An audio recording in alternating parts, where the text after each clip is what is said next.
kanuni ndio hii inawaamuru muda huu majira ya saa 10, muda ambao mchezo kesho ndio ambao utachezwa baina yao na kikosi cha Wekundu wa Msimbazi Simba, wanalazimika kufanya mazoezi wakati huu. Mazoezi yale ya kikanuni tunayozungumzia basi ndio haya. Kikosi cha Al-Masry kama ambavyo unakishuhudia hivyo kikiwa katika mazoezi yake ya mwisho kuelekea kwenye mchezo hapo kesho dhidi ya kikosi cha Wekundu wa Msimbazi Simba. Kumbuka katika mchezo wao wa kwanza ambao ulichezwa kule katika uwanja wa Suez Canal kule nchini Misri, walifanikiwa kushinda magoli 2-0. Ingawaji wanarejea katika mchezo wa marudiano, wamezungumza kwenye mkutano wa waandishi wa habari kapteni wao akisema kwamba hawatarajii kesho kwenda kupoteza muda. Kwa hiyo wanadhani kesho ni kipindi cha pili na hawatutarajii kuwaona wakipoteza muda. Moja swali ambao niliwauliza, wakasema hawatopoteza muda kesho. Kesho ni kipindi cha pili, yale yaliyotokea Misri yalishapita. Kesho ni kipindi cha pili na wanataraji kwenda kuonyesha umwamba wao kwenye kipindi cha pili, licha kwamba kesho Simba watakuwa moto mwingine katika dimba la Benjamin Mkapa, kwamba Simba watakuwa timu ambayo inakwenda kushambulia. Wao hawajali, wanachodhani ni kwamba kesho ni second half na wanataraji kupata matokeo katika kipindi cha pili cha mchezo. Kilichotokea kule Misri kimepita na kesho ni kingine kipya zaidi kinakwenda kutokea. Wekundu wa Msimbazi Simba, kumbuka, ni mara yao ya 6 mtawalia kwenye michuano ya CAF, wanakwenda kwenye hatua ya robo finali. Kauli mbiu yao ni hii, tunavuka, kama ambavyo inazidi kupeperushwa na ilitangazwa rasmi na meneja habari na mawasiliano ya klabu hiyo Ahmed Ali, akieleza kwamba msimu huu iwe wa mwisho basi kwa wana Simba kuishia robo finali. Wameshazoea sana robo finali, wameshajifunza sana robo finali, sasa ni wakati wa kwenda nusu finali. Kwendaje nusu finali? Wanasema kauli yao ni kwamba hii tunavuka. Watavukaje? Sehemu yenyewe ya kuvukia ndo hii. Wapinzani wao wa kuwafanya wavuke ndio hawa.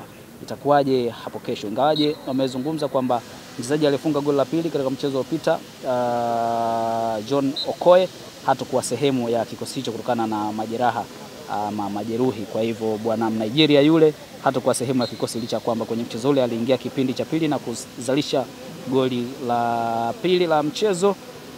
Ingawaje Fadul Davis anasema ni goli fulani hivi lenye utata, lakini ndo tayari ilishapita. Wamepoteza magoli 2-0. Wao walitengeneza nafasi na wakazikosa.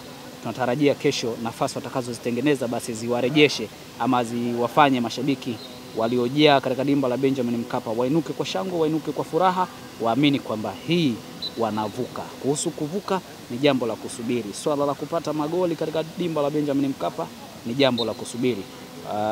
Zungumza pia kwamba kuhusiana na swala la kufanya sub kwa maana mabadiliko, hilo wana Simba msijali, ni kesho atakavyoona nani anastahili kwenda kuanza kwenye mchezo, lakini pia ni nani ambaye atakuwa na uwezo wa kuitumikia Simba Sports ili kuwafanya wavuke. Al-Masry ndio hawa kama ambavyo unashuhudia, na dimba la Benjamin Mkapa likiwa murwa kweli kweli kama ambavyo unazishuhudia nyasi hizi. Pitch ya Benjamin Mkapa kama inavyoonekana iko tamam, iko maridadi kweli kweli. Kesho ni mwendo wa kuambana mali.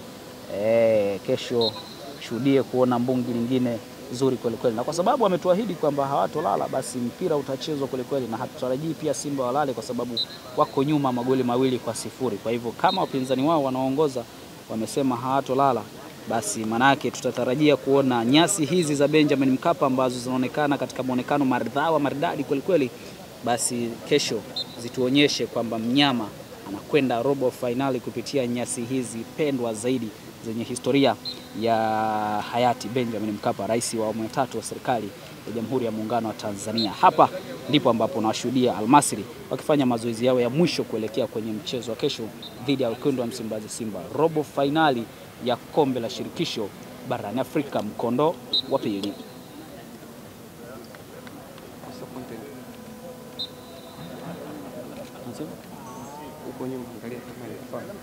Sio kitu balozi.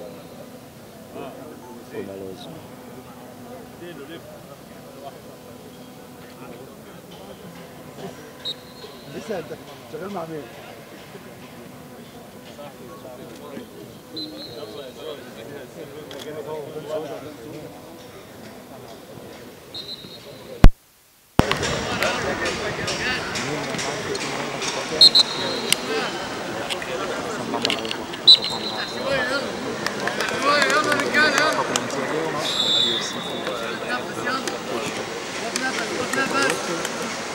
zote Msimbazi wakiwa wanatembea katika mlima ambao wenyewe wanashangilia kwamba kwa mazingira ni magumu, lakini wao wanapambana kwa ajili ya kupata matokeo mazuri na matokeo ambayo tunawezesha ufungo Msimbazi wazao bao bwela kwenda hatua ya nusu fainali ni kushinda goli kuanzia kuendelea kwa wapinzani wao Al Masry wasipate chochote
Kesho la kombe la shirikisho barani Afrika inakwenda kuonekana. Hivi ndivyo ambavyo inaonekana pitch ya Benjamin Mkapa ilivyo maridhawa kwelikweli kutokea robo finali ya pili ya kombe la shirikisho barani Afrika. Mnyama mkali wa mwituni Simba sishindika, Wekundu wa Msimbazi anaingia vitani katika jumba la mzoea Benjamin Mkapa kuona ni gani kwa nafasi ya kwenda hatua ya nusu finali. Vitani aliye mbele yake ni Al Masry. Itakuwaje? Alipoteza magoli 2-0 katika mchezo wa awali uliochezwa kule nchini Misri.